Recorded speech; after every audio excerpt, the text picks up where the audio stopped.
Hello, and welcome to The Listening Room, a spirituality podcast brought to you by SpiritSourceConnect.com. My name is Suzanne Goulet, and in each episode, I'll be speaking to you about new spirituality and how you can use it to improve your daily life. By offering you insights, tools, and techniques, you'll become more aware of your connection to a higher power and begin to accelerate your path to a life of greater joy, ease, and flow. Enjoy.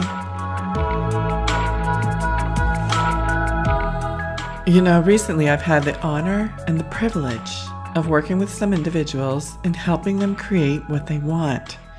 It seems that so many of us are used to experiencing limitation or resistance from, quote, the universe.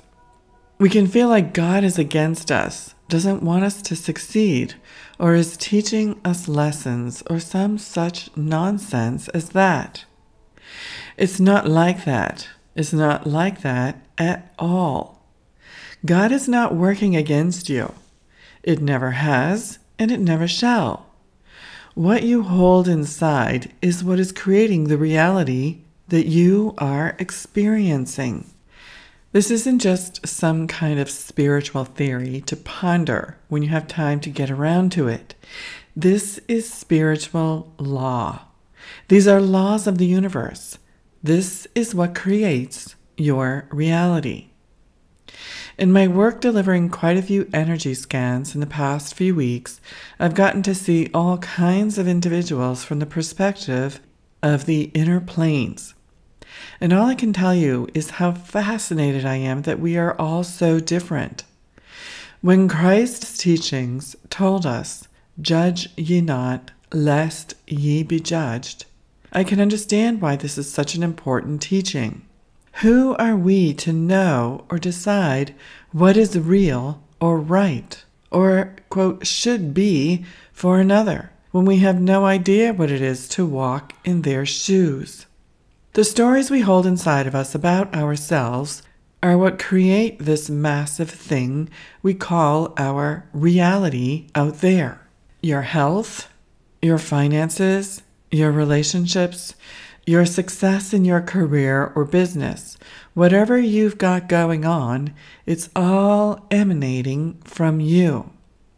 God is there to help, but undoubtedly we don't have any faith in that. We think God is some outside measure of good or evil that is doling out reward or punishment as it sees fit, and we are somehow at the whim of its fancy, whatever that may be. This is not only entirely incorrect, it's very damaging to your life experience if that is what you believe. How can you have any control over anything if some outside, unseen force is somehow stopping you? Why bother with attempting anything at all if this is really the case? And is it really the case? Weren't we told we are created in the image of God? And if God is an all-loving, creative force, then aren't we as well? Look at all the individuals who have created something enormously special, influential, and successful in creating a positive impact in the world. Has God somehow spared them from the rod of barrier and resistance? No. They had a vision and stuck to it and kept going no matter what. I see so many good people with gifts and talents galore sitting there in a state of barrier. Barriers against themselves, barriers against the world, barriers against their own connection to Source, which would love them and support them in every way possible if they would only see it and allow it. So my gift to you in this message is to ask you to change what's going on inside. Change the images of what you are focusing on in your mind. This is free. It's your power, in fact, and it is what spurs on your vision. Without this, you are creating by default, and frankly, what you see is what you get. If that's all right with you, then I'm happy for you. If that's not all right with you, change it. For those of you who really do want to get going finally and can't stand it anymore, these are a couple of prerequisites of what I see showing up in the people that come forward to work with me privately. I don't really take very many private clients because I really love working in groups. So perhaps in the future you're going to see more announcements about group programs that are going on. And the reason I like working with groups is that people learn from each other. There's somehow an additional mastermind that happens that causes people to ask questions that someone else needs the answer to. There's this magical thing that happens in a group setting that I really love to facilitate. But here's what I see in people who want to come forward and change things. Number one, they're willing to make shifts. This is a big one. Some people say they want, or they were intrigued by wanting to have a shift. However, inside, they're too petrified of making a change. And all of these other barriers are coming forward. Well, what will my husband think? What will my children think? What will my boss, my colleagues, my parents, my brothers and sisters, my best friends, my job, all of these things? Immediately, as soon as you have a vision come to you, there is the anti-vision, I like to call it, which the Course in Miracles will call your ego, which wants to stop you from any change. So if this ego and this fear, this anti-vision, is much bigger than your vision, then it's going to win. And I'm sorry, we're not going to be a good fit. I can help you make your vision bigger, and in order to do that, you need to be willing to change. And before you're willing, I encourage you to just listen to a lot more podcasts, read a lot more blog posts until you feel ready. So that's number one, a willingness to make a shift. Number two, they're willing to pay for private guidance or group guidance. That means parting with some money. Now, I have invested in myself well over $200,000 over the years in coaches and in programs. I love learning. Why? Because my life improves because of it. And I'm really happy with my life right now. I am. I'm not bragging. In fact, I talk about it not so much because for some reason people get mad when you're happy. I'm all about happy. It's our divine right. Okay?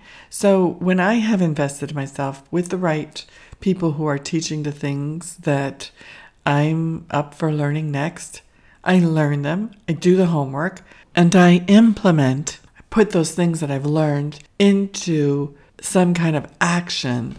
So the things that I'm doing, the things that I'm offering, become a reality in the world, and they're assisting other people. Okay. I'm fundamentally an artist, really, and I have to learn things about business because it doesn't come naturally to me. Business comes naturally to a lot of other people, but they probably might have a little bit of difficulty being an artist.